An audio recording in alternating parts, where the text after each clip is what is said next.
Before we begin this episode, a quick warning. There's brief discussion of suicidal ideation and self-harm in this week's interview. Please be aware and listen with care.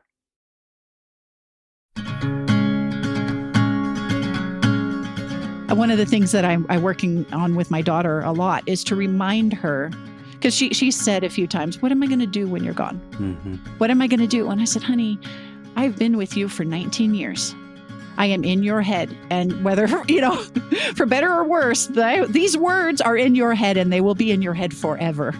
And so I said, you need to still yourself and say, okay, what would mom say? And you will know what mom would say. Yeah, you already know. Yeah.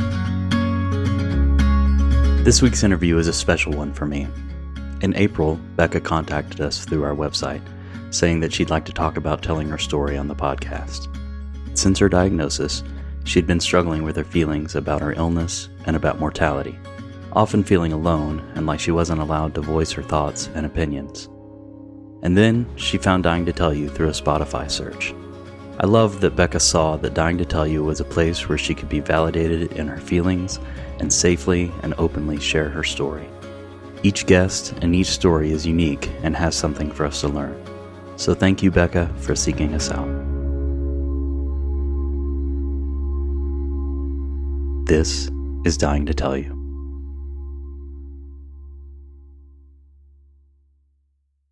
Becca, thank you so much for joining us today. I'm really excited about this for a few reasons. Most of all, I just really enjoyed talking to you when we talked before. It was a lot of fun. So yeah. So maybe tell us a little bit about what was happening in your life prior to diagnosis and what happened that made you think that something might be happening. So I originally got stage 2 breast cancer back in 2012. Okay.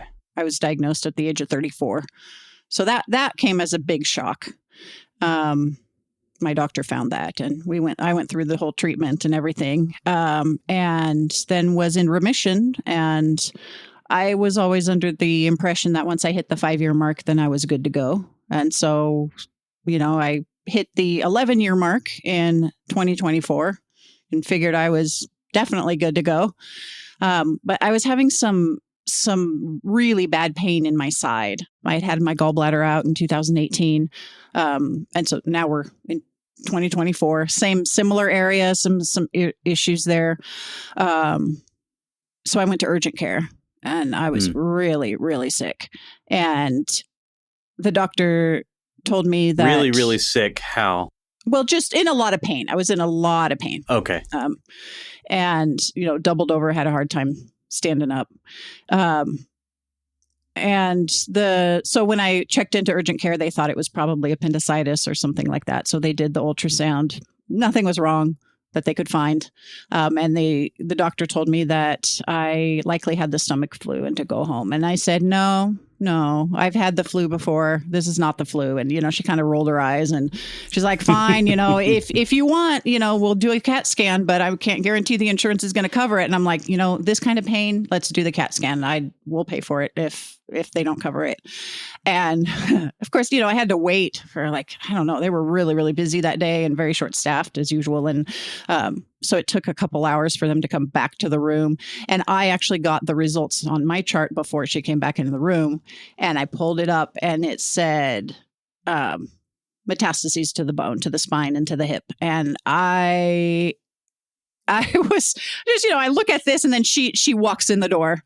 And her head is hanging and her whole demeanor had completely changed. And she's like, I'm so sorry. I'm so sorry. And so I was just reeling, it had been 11 years and I was supposed to be good to go, I thought. And right. My husband was actually in Portland. We live in Central Oregon. So we're, about 140 miles from Portland. And my husband had taken my daughter to an appointment that day. And so they were out of cell range. I couldn't get him. So you were just there by yourself? Yeah. But I called my sister in a panic and I'm like, my cancer's back. And I was just sitting in the parking lot, just bawling, going, okay, now what, So yeah. Well, what were you thinking? when you're asking yourself the question, now what's the answer? Well, when I went through my cancer treatment the first time, it was brutal. Like chemo was just hit me really, really, really hard. I mean, as it does most people. That adriamycin and Cytoxan, red devil, it's no joke. And I decided after that I wouldn't treat if my cancer came back, that I would just let it do its thing and I would be done.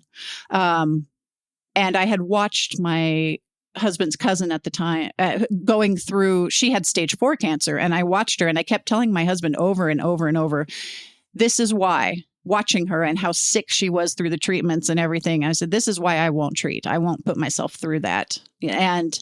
But my first question, as soon as I found out, was, okay, how do we treat this? And I think that drive to survive is really strong. It's something I would like to talk about, because a lot of people have big talk about what they would and wouldn't do when they don't have the thing. And you even had the thing before and said, I wouldn't do this again. And you saw somebody else who had stage 4 cancer going through this and said, I don't want to be that. And then it comes to you, and then your mind changes a little bit. Right. Or a lot. Or a lot, right. Like the immediate question then is, how do we treat this? I'm wondering, was that at the top of your mind, that switch in your mind? Did you recognize it? I mean, did you say to yourself, how do we treat this? How am I asking myself, how do we treat this, when I've said before that I would never treat this? I mean, is that going through your mind at all? Or are you just thinking about, what do I do next? How do I treat this? Honestly, in that moment, I wasn't thinking about, I didn't see the irony of it. It wasn't until later, that I looked back and I went, wait a minute, I said I wasn't going to do this, Yeah, it was just, my gut instinct was, okay, what next? Get a hold of my oncologist and go through all the steps, the biopsy and all that. Yeah. Yeah. Yeah. So how long did that part take? Going through the steps, getting your biopsy, about all that stuff. 2 weeks. Because it was March 1st that I went to urgent care. And I want to say my biopsy was the 18th of March. So about 2 to 3 weeks. And it just confirmed what, and bone biopsies are difficult. And oh my God, mine was so painful. It was, well, I had told them that I can't remember what it's called, the thing, Versed. That Versed doesn't put me to sleep, because I had a procedure earlier that, like the year before, and where they were going to sedate me with Versed, and it didn't work, and I was wide awake. And so I went into this biopsy. Why? What? Oh. I'm sorry. That sucks. Yeah. And that's a great drug, I hear. Well, not for me, apparently. Not for you. But I went into the biopsy, and I told the nurse, I said, this is my experience with Versed. And he goes, oh, don't worry about it. They probably just didn't give you enough. He said, we have as much as you need, and the doctor is right here. And the doctor comes in, he goes, oh yeah, absolutely. No problem. I'll authorize like the maximum amount. You're good to go. So they wheel me in, and they're, you can hear the drill. It's like a dentist, and you hear the bzzz, and they're drilling in the spine and everything. And I hear the nurse go, we don't have any more. Like they've given me, and I'm still feeling this as they're drilling into my hip, my hip bone. And, it was so painful. And then they had to take fire. It shows in my notes that they had to take fire to the sample because they couldn't get it out of like the receptor or the receptacle that they put it in or whatever. And so I was like, how does that even make the results accurate? And so, yeah, that was a whole fiasco, and it came back that it was, my cancer originally was hormone receptor positive, which is easier to treat. And this time it came back as estrogen receptor at 0%, which was not a good thing at all. But they said bone biopsies can be, not accurate. And thankfully in my case, 14 months later, my treatment has responded very well to hormone treatments. So. Right. Yeah. So you started hormone treatments after that? Yeah. Kind of walk me through the timeline.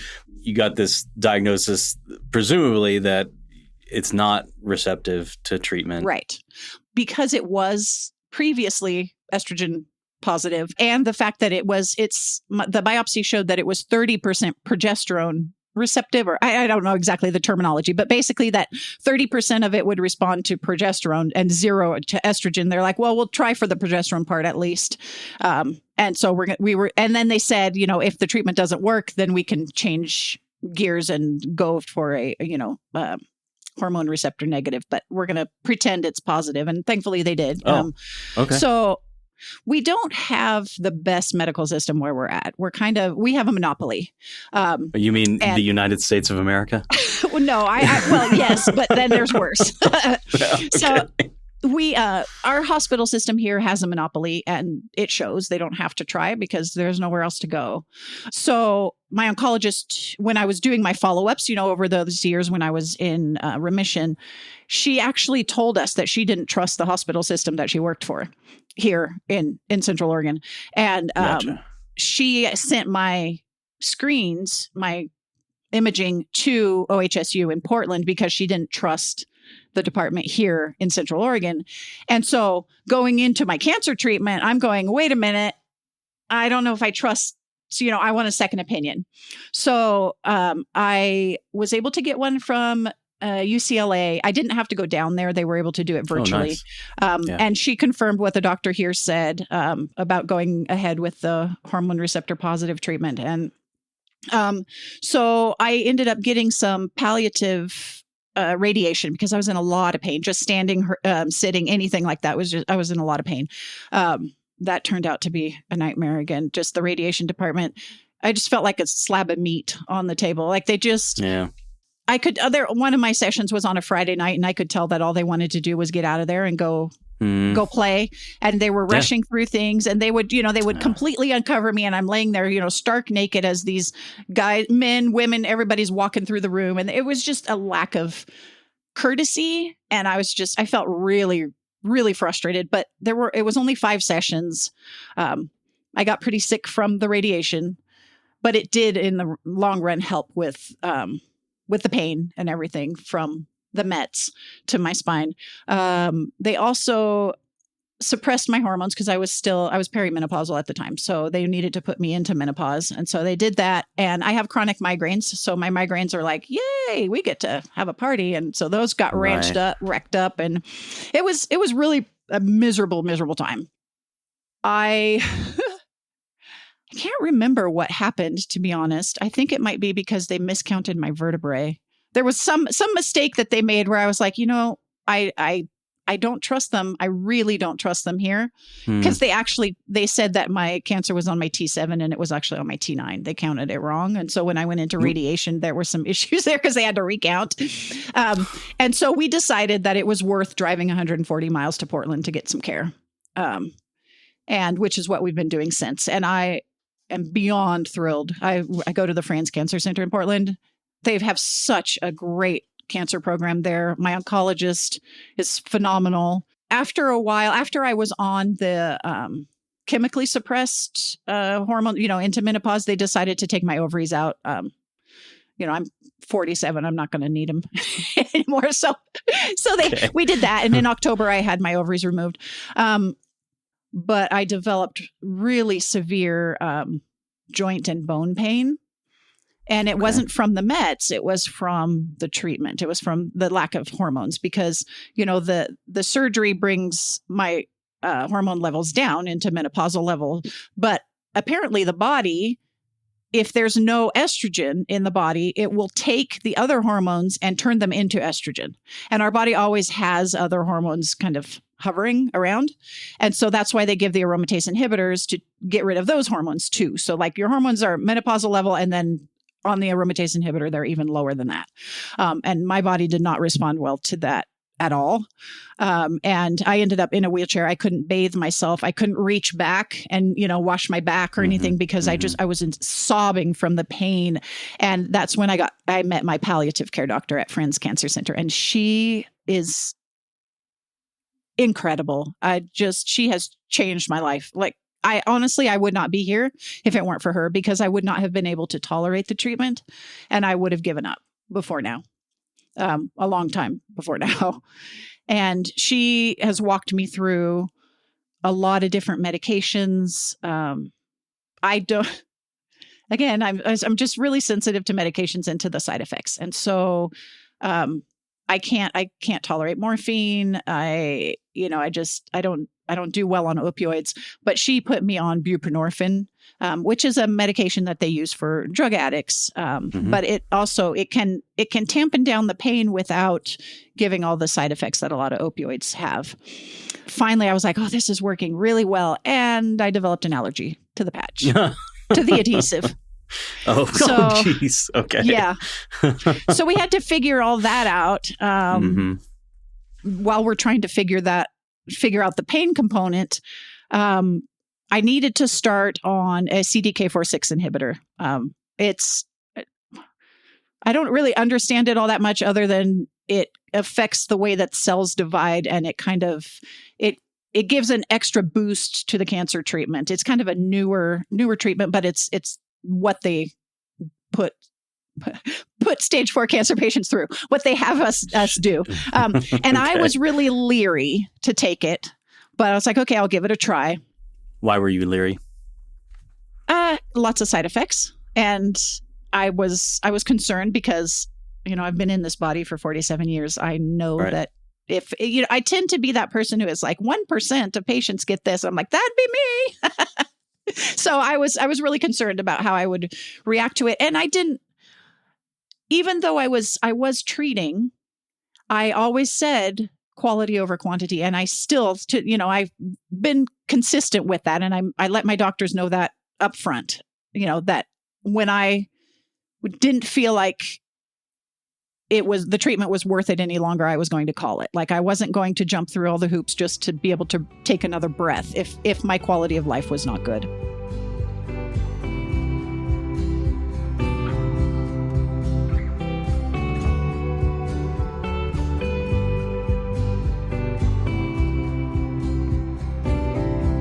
September comes,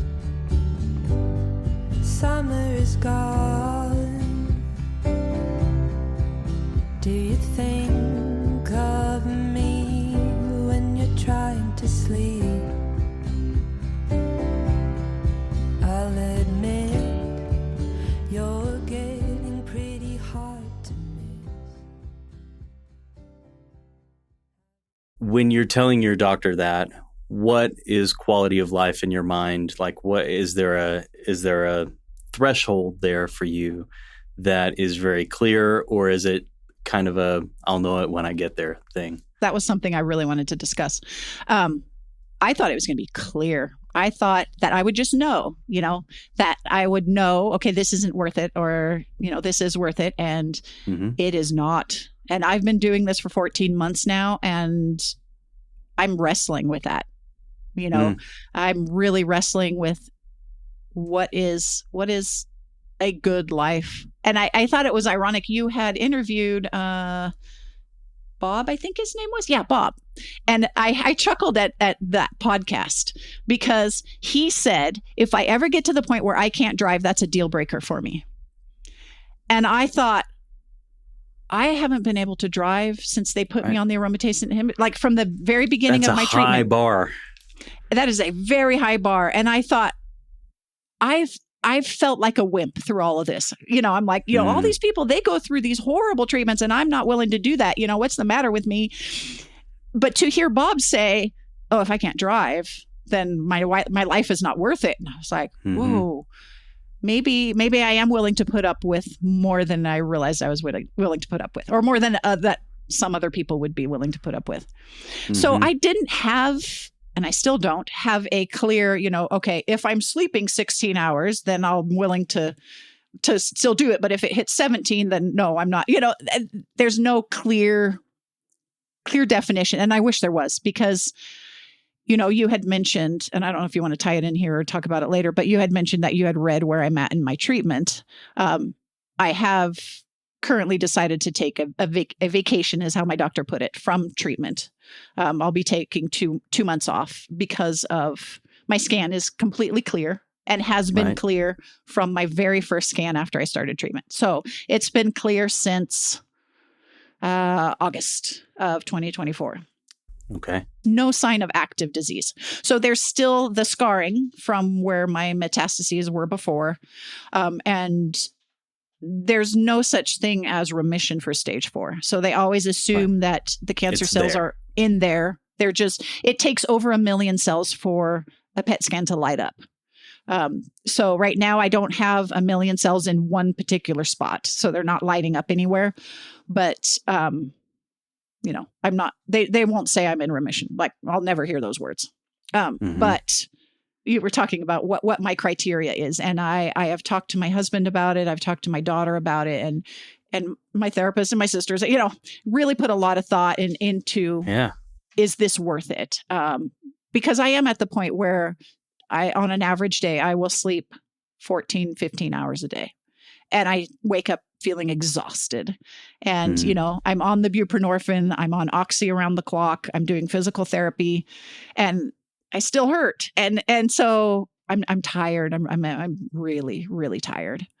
And so we're going to take a break, find out if it actually is the aromatase inhibitor, the exemestane, that is causing this, or if it's the menopause. And it's possible that it's menopause. And then we'll have different choices to make. A month ago, I had decided that I was done. And I had told my daughter and my husband that no matter what my scan showed, I would be done with treatment completely. And then, of course, I had to start feeling a little bit better. And so then I started questioning, well, maybe I can do this. And then I'd have a bad day. I'm like, I can't do this. So kind of the roller coaster, the up and down. And totally.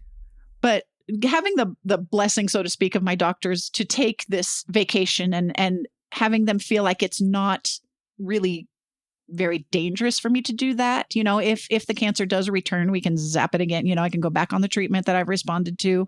My cancer so far, fingers crossed, has not shown any mutations or anything. So that's really good. I will continue with the hormone treatment perhaps, but I won't do any other treatments going forward.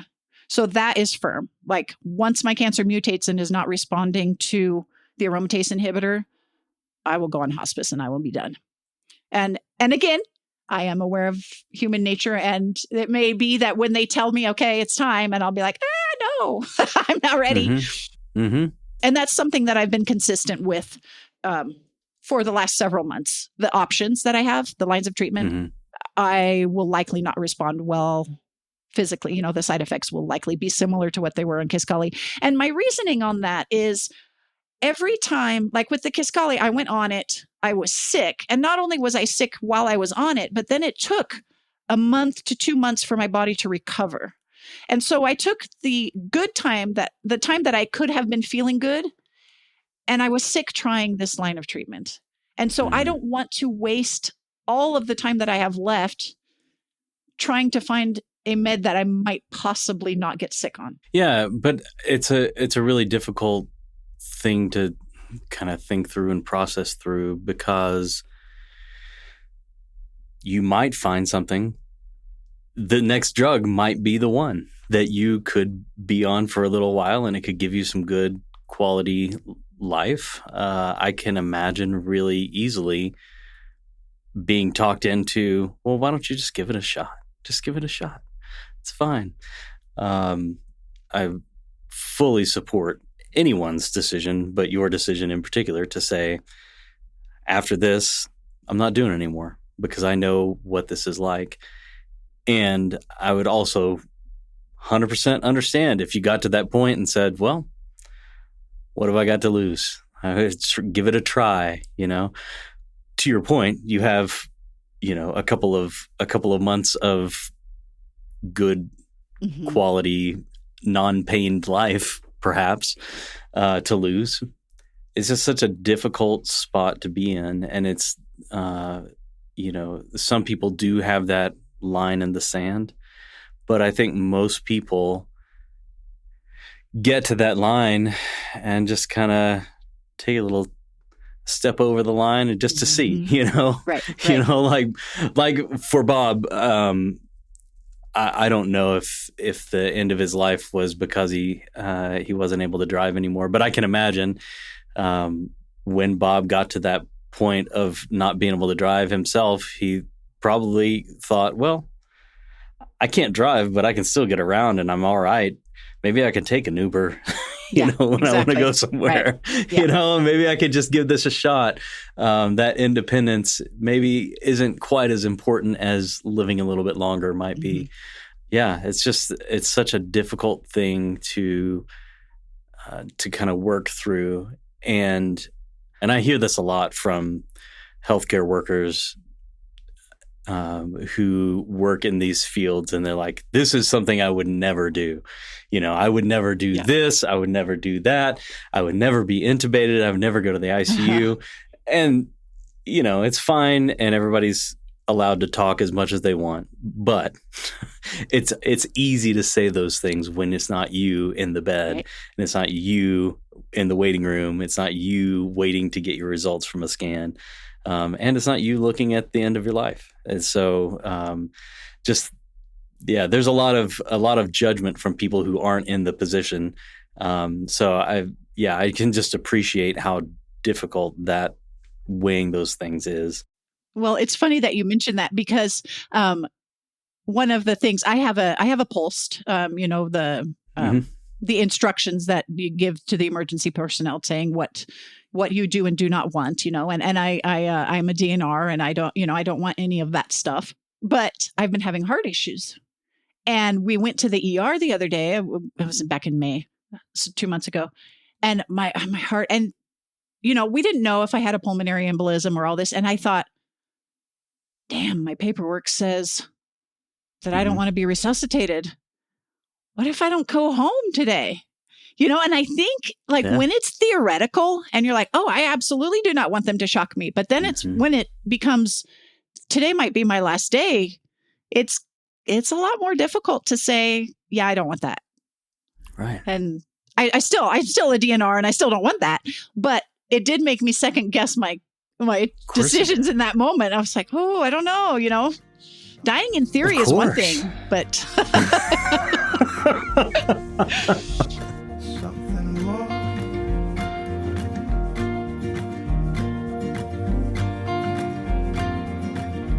Something more. Something more.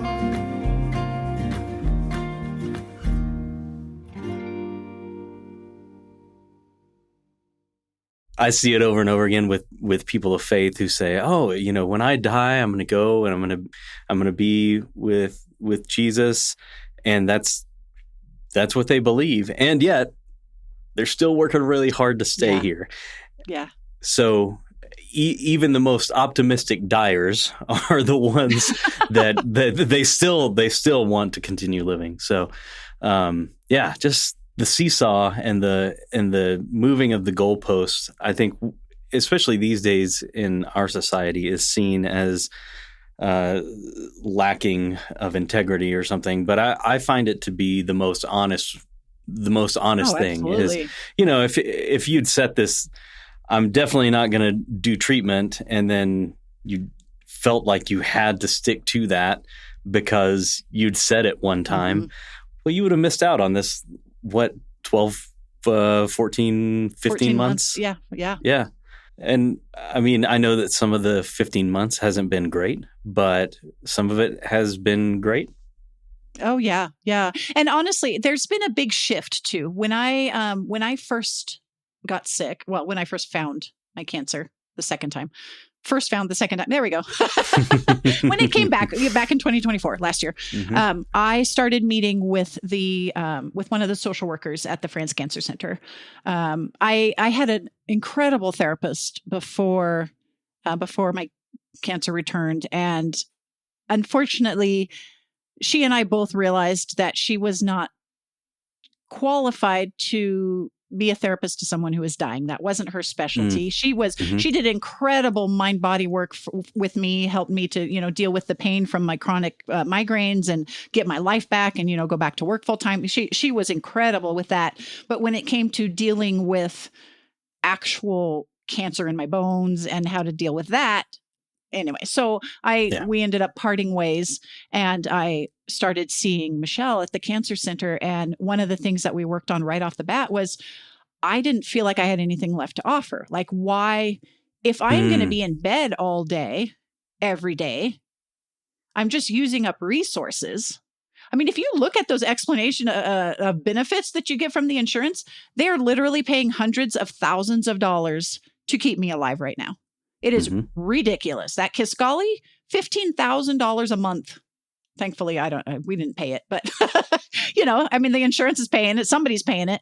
And, right. and I'm looking at this and I'm like, am I worth this price tag? Like, and then the angst for my family and all of that. And so we did a lot of work on being a human being rather than a human doing. And, the value, what gives someone value? Is it what they can do? Or, and that really changed my focus, my perception on life a lot. There have been, my daughter, like I mentioned, it was her freshman year over in Coos Bay at school. And she would call, and several times over the last year, she would say, I just wanted to talk to my mama. And I could be laying in bed all day doing absolutely nothing, but I can still talk to my daughter. And that is worth it. That makes it worth it. I think sometimes our perspective on why we want to live changes, and where our value comes from changes. And then as a result, we need to change our decisions about what we want to do in terms of treatment. And yeah. So, I mean, I know you just answered this partially, but what gives you value? It's hard to put it into words. I think merely existing. And that seems so simple and trite, but I still have the urge to be a human doing, I'm like, right. Yeah. I have people who now read my Substack. So now I got to, and there's still that inclination to say, well, I have value because I can talk to my daughter. Okay. So what if I can't talk? What if I can't talk anymore? Does that mean I'm not, what if she can climb into bed and snuggle with me? Do I still have value then? And so I can't give you a concrete answer to that. I don't know. I don't know, but I do know that it's not being able to clock in to a 9-to-5 job and bring home a paycheck. It's definitely not that. I'm glad it's not that. I recently left my job at the hospital, and I've been, not in the same way you are, but I've also been thinking about what makes me valuable, what makes me useful.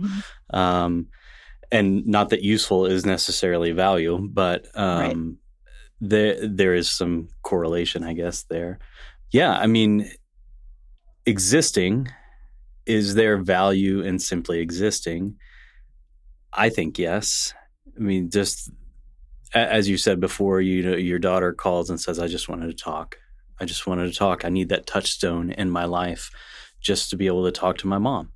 It's comforting. It's a grounding thing. And if you weren't able to talk, would being able to be there and just see you, to touch you, is that value enough? And does that mean that when you're not there for her to touch, that then your value's gone? I would say no. That whatever you've done in your life, the existence that you've had is still valuable, even when you're gone. It's just that you're not there to appreciate it or to live into that value. But you get to carry on in that way. It's something that everybody has to live with. And I think we all mask it with the doing. It's really easy to mask. I am valuable. I know that I'm valuable because I do these things, because I host a podcast, because I write a Substack, because I work at a hospital, or, whatever it is that we're doing. But is that really the value, or is the value something else I would hope, I really hope the value's something else on the inside. Well, and one of the things that the social worker kept bringing up and kept coming back to was what are my, like, what do I value? What do I want from my life? And I have always wanted, like, my main reason for being, like, what kept me going was that I want people who come across my path to feel better having been in my presence. And so, I was working as a bank teller. So that was I could see that, I could interact with people. I could listen to them. I could, help them out. And then I ended up coming home and not interacting with anybody. And so that was really hard. But then I still existed. I was still there to make my mother feel better when she called. And I don't mean this in a codependent way, because that's actually another thing that I was like, I had to really struggle with, is to be at a point in my life where I have to put the oxygen mask on myself, and I cannot be worrying about how my illness is affecting other people. That was another thing the social worker and I had to work on. But I think it's easier when you can measure what you're doing with a paycheck, or with, what are those things that they do? When evaluations, or they. Work evaluations. Yeah, right. When you have that in hand and say, yeah, I'm doing a good job. But your values and your morals, all of that doesn't go away. And maybe you can't do it in the same way that you were in your job or whatever, but you can still do it in small ways. You can still smile at the barista when you go to Starbucks. You can still, be courteous to people. You can still, you could still have an impact on the world. And then, like you were saying about how my value will not go away when I die. One of the things that I'm working on with my daughter a lot is to remind her, because she said a few times, what am I going to do when you're gone? What am I, if she's struggling with trying to process something or trying to figure out what she should do in a certain situation, and we're troubleshooting, and what am I going to do? And I said, honey, I've been with you for 19 years. I am in your head. And whether, for better or worse, these words are in your head, and they will be in your head forever. And so I said, you need to still yourself and say, okay, what would mom say? And you will know what mom would say. Yeah, you already know. Yeah. Oh, it's beautiful. Far away, yet close to me. This wild hands of ours hold true.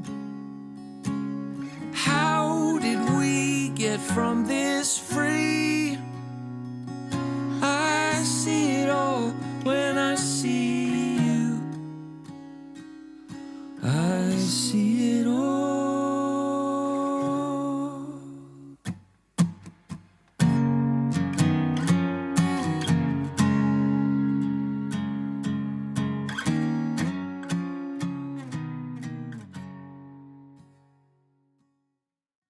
I would like to touch a little bit on your religious background, if you're willing, and to talk about the change in that, and maybe a little bit about how that informs where you are with your illness and your ideas about mortality. So maybe talk a little bit about where you grew up, and we don't have to go into tons of detail about why you left, but if you want to tell a little bit about what made the change for you.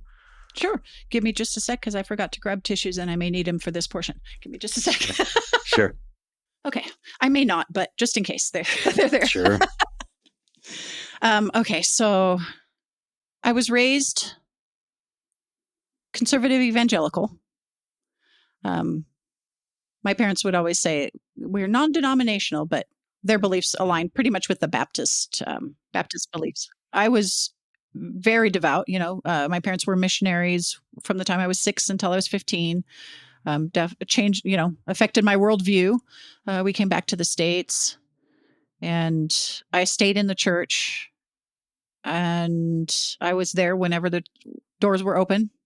And, I did my, yearly reading through the Bible from Genesis to Revelation, and had scripture all over my walls. And I was the type of person to approach a stranger and be like, "Do you know Jesus loves you?"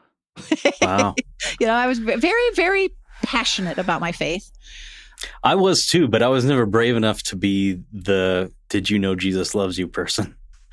I remember one time when I was in high school, I got my hair cut, and I was so anxious. I felt like God was telling me I needed to tell my hairdresser about him, but I was too nervous, so I didn't.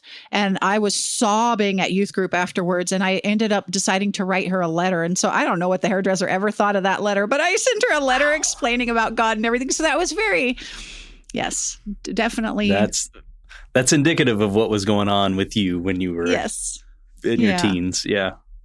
And I always I wanted to be a minister, but I couldn't because I was a woman. I'm sorry about that. When we moved down to California, which is where I was diagnosed with my cancer the first time, we joined a ministry to the homeless there. And I was in charge of the clothing portion of that. And I built the ministry from the ground up, and I was pretty proud of that. And we were able to give clothes out to, I think it was about 200. We had about 200 people every Sunday who would come out. And so I would gather the clothes and sort them and, work with the volunteers and get them, organized so that we could bring the clothes out to the park and bring them all back to the storage and organize them again and sort them and all that. And things didn't end up ending well there at all. My husband's best friend had passed away, and so we were having some issues in our marriage. He had really kind of distanced himself, just emotionally unavailable because he was grieving his best friend. His best friend had died, but we were also young and didn't really realize what was going on until later, looking back on it. And it's like, oh yeah, that's what happened. But so he distanced himself. He was traveling a lot for work and everything. And I became emotionally connected to the leader of this church. And so it was a really bad situation. And so I became emotionally dependent on him. And long story short, I actually ended up in a mental hospital twice. First time was for suicidal ideations. The second time was after a suicide attempt. And they decided, the leader of the group decided that it was too hard on him to have me as part of the church, and they kicked me out. They had my husband come to the meeting and informed him that he needed to get his wife under control and that I would no longer be welcome there and that he needed to tell me that. I wasn't allowed to speak. And that all happened a month. Actually, no. I received my diagnosis December 7th of 2012, and I was kicked out the week right before that. So all of that happened all at the same time. So that was kind of the catalyst to make me look at what I believed in. And honestly, it was all kind of intertwined because part of the problem, part of my emotional turmoil at that time was because I started to realize there were things that didn't sit right with what I had believed for 30 years, 30 plus years. And I was seeing a disconnect. Like it wasn't making sense anymore, which is why, being raised in an environment where you believe a certain way or you go to hell, it's terrifying to ask questions. Asking questions is just, yeah. And so that fear led me to the guilt of how could I ask these questions? How could I be wondering these things? And also how could I be emotionally attached to a man that's not my husband? Just guilt ran strong in our family and in me. And so I ended up in the mental hospital. And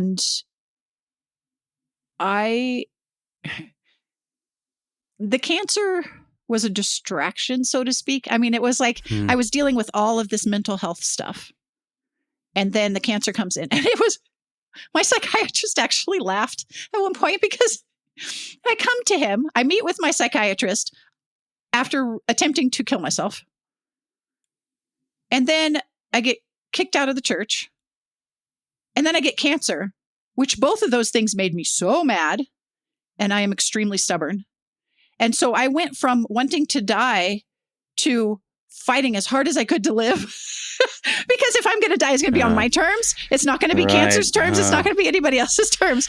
So that certainly tracks with the personality that I'm getting from you. Right? But man, wow.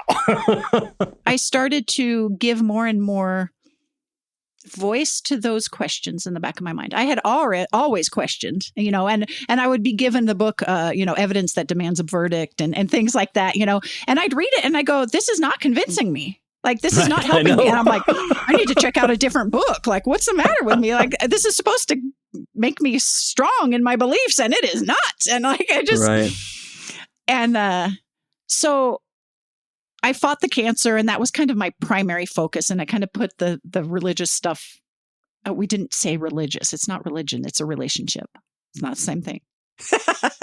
Oh, I'm aware. I say that with all the sarcasm. I can see that you're aware. I'm aware. Yeah. But so that I focused more on fighting the cancer. And we decided that we needed to come home. We needed to be closer to family. And my husband had been wanting to move back home for a while, back to Oregon. And I didn't want to leave. And finally I realized, okay, I'm undergoing cancer treatments with 2 young children. My kids were 6 and 9, I think, 7 and 9. And I just needed to be closer to family. So we moved back to Oregon, but to Central Oregon, so we didn't have to go back to the rain. We moved here and we started going to church here. We found a church, and it was so hard. I was really sick still, and I had my, chronic migraines plus recovering from chemo and all of that. And Sunday mornings, I would drag my children who didn't want to go to church and my husband who didn't want to go to church. And we would all go to church and we'd sit through it. And the final straw for me was one day the church met in a high school auditorium, and I had taken all of my medications. I'd gotten dressed, got the kids ready, got my husband ready. I felt horrible that day. And I get to the front, to the door into the auditorium, and the woman goes, "You can't take water in there." And I was like, you know what? I'm done. And it sounds like such a petty thing. I did not leave the church over a bottle of water. But that was the final straw for me. I was like, you do not know, like, where is the love of Christ here? This is not, you don't know what I went through to get here today.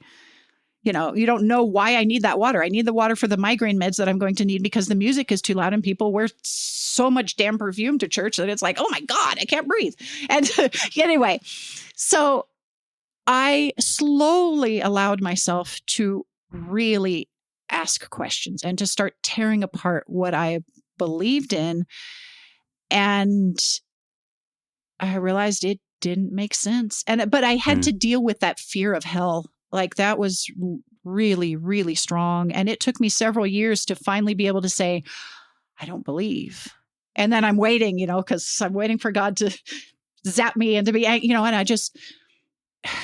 I think the most frustrating part about leaving the church and becoming an atheist is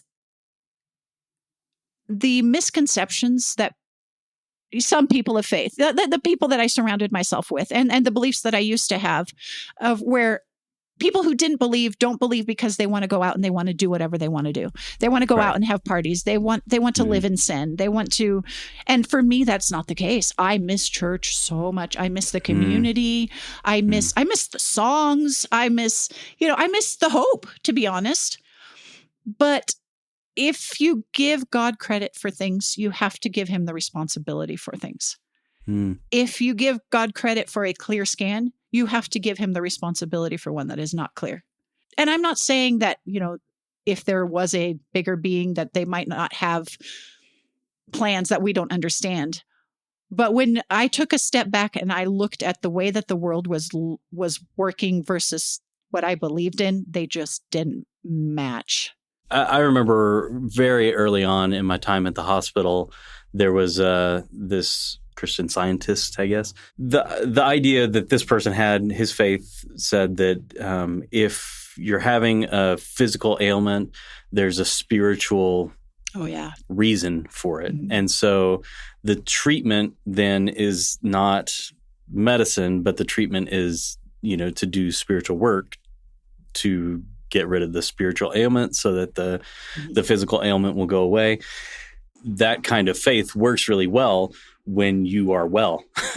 When you're not sick and everything seems to be going okay, then your good faith makes living life fine. But then all of a sudden you turn up with an illness and you don't know or understand what the spiritual ailment is. You either have to go, well, I don't know what the spiritual ailment is, but I need to work really hard on that, or there's got to be some adjustment there, right? And I think that it works similarly when a person of faith says, if I'm good, if I do all the right things, God will take care of me, God will make sure that I'm well. And that, again, works when you're well or when you get an ailment that you can get over really easily. But when you have an incurable illness of some sort, there's got to be some adjustment there. And either God is not who God has claimed to be or who you've believed God to be, or like you were saying, the world isn't working the way that you've kind of put it together. Your worldview isn't working anymore. So, yeah, my question then is, what did you do when that happened? Did you, obviously, you say you're an atheist now, so the adjustment was, I'm going to let go of all of that, it seems like, and reconnect in another way. I went from a worldview where I had all the answers. Everything was black and white, and I could explain everything. And if I couldn't explain it, then it was just God's will, and it was beyond my understanding. I went from that to being at a point where I don't know. I don't know what comes after I die. Am I afraid? Absolutely. I have an anxiety disorder. The unknown is terrifying. But I'm not, I can't bring myself to believe something that I don't, just because I'm afraid of what will happen to me if I don't believe that. Yeah, it seems like authenticity and integrity kind of overruled your fear of uncertainty. Exactly. Right. If there is a God, in my opinion, he is a horrible God. If you have absolute power and you allow these things to happen that are happening in the world right now and have happened this entire, throughout history, to teach us a lesson, that's sadistic. So I guess I'm at the point, again, with fear. If there is a God, I don't want to be near him. Not a God like this. How this affects my view of my illness. Life is not fair, but life has never been fair. And I am 47 years old. Why is it fair that I got to live to this point? It's not fair that I won't get to see 80, and it breaks my heart. It absolutely breaks my heart, because this world and this life is so beautiful. And it's ironic that it takes a death sentence to realize how beautiful it is to be here. It makes me angry that I don't get to be here for another 30 plus years, barring any miracle, which is ironic to call it a miracle as an atheist. Can I have miracles if I'm an atheist? Sure. You said I'm still a person of faith, so okay. No, but it doesn't look like I will be able to live to 80. But I have a husband who loves me, and we've been together for 27 years, married for 25. He worships the ground I walk on. Life's not fair. Why do I get that and somebody else doesn't? Yeah. My friend Corey went through her treatments, her breast cancer treatments, at the same time as I did. And we were the same age, and we bonded. Our children were about the same age. And she died at the age of 40. Her cancer came back to her brain, and her children lost their mother while they were still children. My children, I got to raise them to adulthood. That's not fair either. That doesn't mean, and I don't say that to downplay how shitty life is. And, in the sense of being unfair. It is truly unfair. And I don't want to leave my husband. It's going to break him, and he is going to be hurting so badly. But at the same time, he's hurting because we had 25 really good years. Right. Yeah. I mean, it's just, the way that you're talking about life isn't fair, it's like it's on a pivot. It's like on the one, if you're looking at it in the one way, it's not fair that you're not going to live to be 70 or 80 years old. If you flip it around and look at it in the other way, it's not fair that you've gotten a good 47 years with wonderful children and a wonderful husband and a good family and a good life. Yeah. When all of these other people all around the world have terrible lives and lots of trauma and food insecurity and no clean drinking water and won't live to be 40. Life is not fair, and it goes both ways. Right. Yeah. Do you know of Pete Holmes? He's a comedian, podcaster. The name sounds familiar, but I'm not. He grew up really religious, and so his podcast is really, I mean, it is a comedy podcast, but he often talks about religious things because he, very similar to you and to me, honestly, kind of grew up in this one way, left that church, and has now kind of come back to a little more looking at his upbringing with kinder eyes. And he interviewed Father Greg Boyle, who's priest, Catholic priest, and he runs Homeboy Industries. It's in LA, and it's like a gang rehabilitation thing. And Father Greg Boyle and Pete Holmes both say, "I believe in a God that protects me from nothing, but sustains me through everything."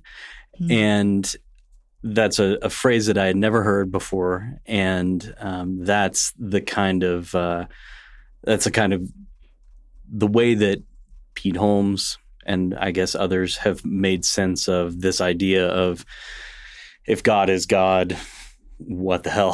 What the hell's going on here? Yeah, it is a touchy thing when real life and reality runs up against the worldview that we've created and they don't match up.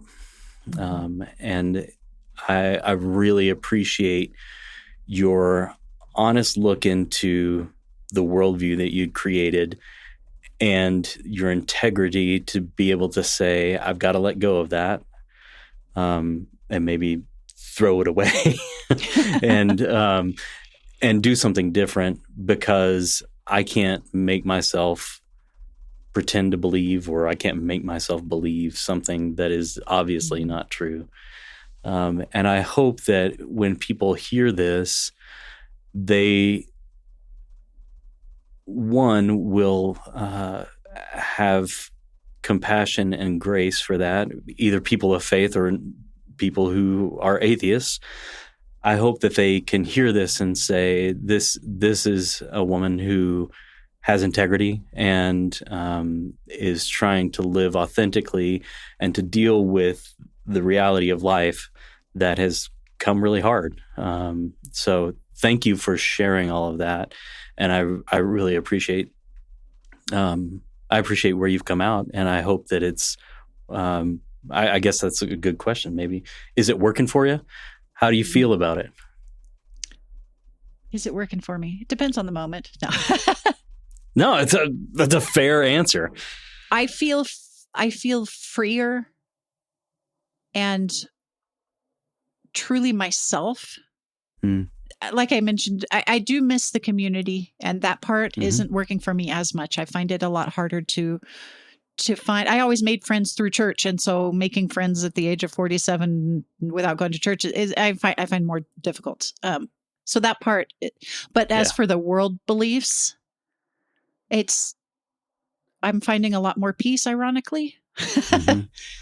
Even in the midst of all the uncertainty. Right.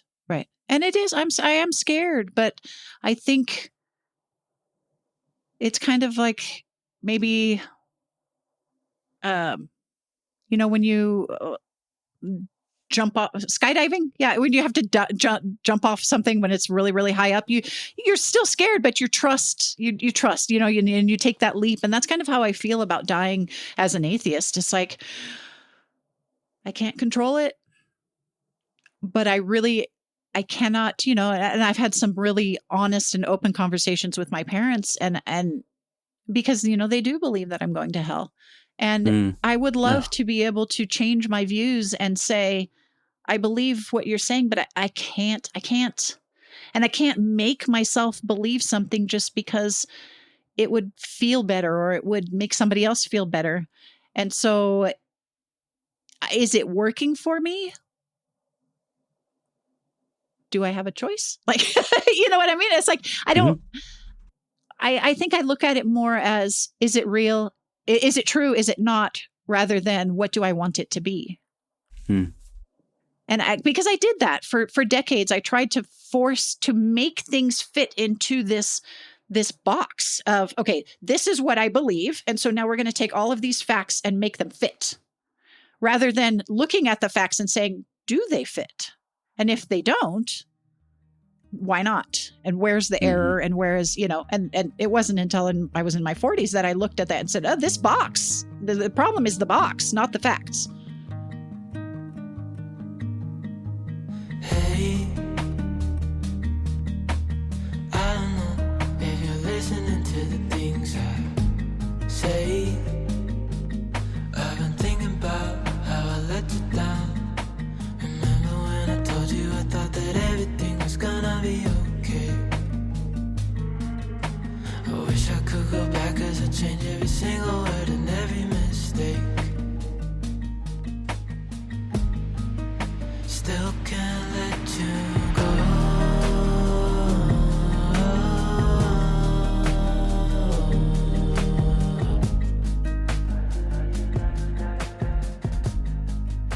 I can't let you go.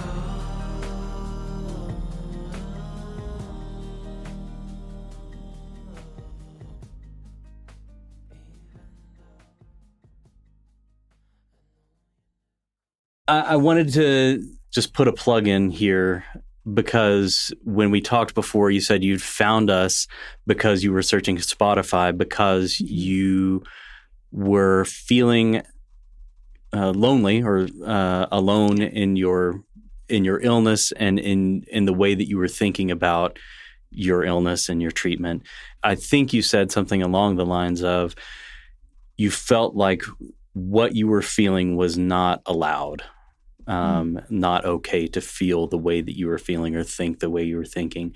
And so first of all, I want to say thank you for seeking us out and for finding us and for writing in and for connecting. And I hope that this has been a good way for you to hear some other perspectives of and hopefully find some commonality with some of the people that have been on the podcast.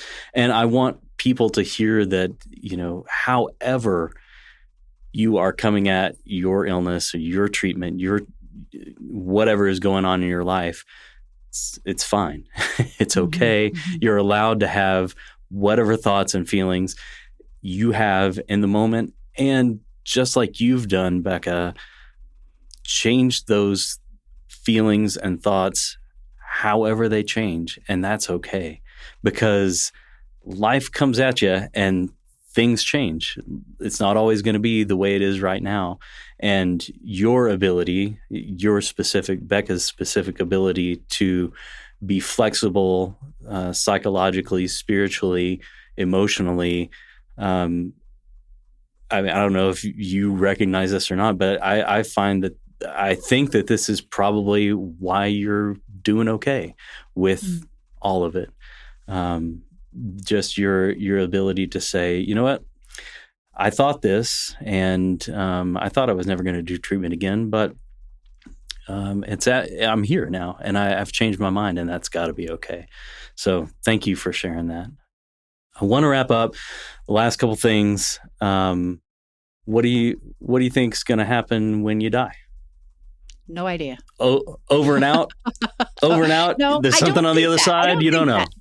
My think over and out. husband thinks that, once you're done, and you just turn him into worm food and that's it. I don't. Okay. I think there's I have a hard time thinking that somebody just flips the switch and then suddenly it's over. But I honestly have no idea. Well, I don't know. I guess I'll find out. Yeah. I appreciate that answer. It's really the only honest answer. I always say, I don't know, but I have my hopes. Right. Yeah. And then the last question is, how do you want to be remembered? I knew that you were going to ask the question, and I still have to pause. That's fine. I want to be remembered as someone who made the world a better place. And I not in a Mother Teresa kind of way, but in bringing a smile to somebody's face. I want to be remembered as a feeling of peace, as someone who reminded people, be they people that I know closely or strangers, how valuable they are and how precious they are. That is what I want to be remembered as. I like it. Thank you. Thanks for sharing that. I appreciate your desire to be authentic to who you are. And I know from experience how difficult it is to let go of something that is so central to your identity in order to be authentic to who you are. And so I really appreciate that. Thank you for seeking us out. Thank you for sharing all of what you did today. I know this is it's difficult to kind of put it all into one story, and it's a weighty topic, and I really appreciate your willingness to do that. So thank you. You're welcome. Thank you for having me. Yeah. Oh, do you want to plug your Substack? I know you got a lot of people reading it. I do, but before I do that, I did want to mention. You talked about me being lonely and finding your podcast. Thank you for doing what you're doing, you and Chris, and taking the time. I know it takes a lot of time and effort to put this out. Dying is very lonely because nobody understands unless they're dying too. And, people who work in the field can understand to a point, but you're not there, And so you giving voice to people like me helped me so much. And I binge listened to the first 2 seasons once I found you, and awesome. And it really, really helped a lot. And the loneliness, when I first joined some metastatic cancer forums online, I was surprised to find how many things are taboo, even in the cancer community, and how certain things that you just can't say, of like, I'm tired and I don't want to treat anymore. That's not looked on very, you're supposed to fight. You're supposed to fight to the end. And so I appreciate you allowing me to come on and to plug my Substack, because what I want to do is to say those things that other people don't necessarily feel like they can say. The things like, I am not going to treat just to have another breath. I'm tired. I'm tired and I'm done. And that, different things like that. I want people to be able to be authentic and to not feel like they have to die for other people. This is our lives. We are the ones in the driver's seat. We get to call the shots. Yeah. Not the doctors don't even get to call the shot. This is our lives. That's right. And there have been times when I have disagreed with my doctor, and thankfully they respected me enough to say, okay, this is your shot. But ultimately, I just really want to encourage people to remember this is our lives. Yeah. Well, thank you. Thanks for saying that about the podcast. That is a big part of why we do this. We also want people to. This is not just for dying people. This is for everybody. And I think, just the idea of being flexible, the idea of being authentic, that having connection to people, like all of this stuff is, you said earlier, I'm sorry, it takes a death sentence to realize that life is beautiful, but it doesn't. And for a lot of people, it ends up having to be that. But I think that has doing this work and interacting with people who are coming to the end of their life has helped me to realize how precious and beautiful and short and fleeting life is. And I think it's really important for everybody to know that's what this is. I was just going to mention that. It's like, please, all of you people out there, don't wait until you're dying to see the beauty in life. And one of the things I did on my Substack the other day was I asked people to show me the little things. What little things brought you joy today? And it was so cool to see people, posting pictures of a ladybug that they found on a flower, or, talk about playing with their dog and things like that. Life is truly beautiful. And I do have regrets for not seeing how beautiful it was until this late in my life. And I hope that through your podcast and through my writings on Substack and through, just through living our lives, that we can help other people realize that, Yeah. All right. Tell people where can they find your Substack? Okay. So I'm on Substack, username Becks, BECKS. And it's actually, my username is @dyingauthentically. All right. Well, thank you very much. Thank you. I wish we lived closer to each other. I feel like we would be friends. Yes, I think so too. Yeah. Even though we're both older and not in a church community anymore. It's so hard to find people. Yes, it is.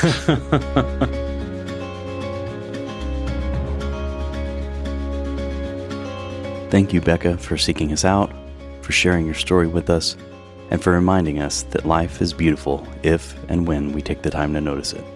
May we all take some time this week to notice and appreciate the little moments of beauty in life. We had an opportunity to follow up with Becca to talk about her decision to stop treatment. Make sure to listen next week to hear more from Becca. Thanks for listening. This is Dying to Tell You.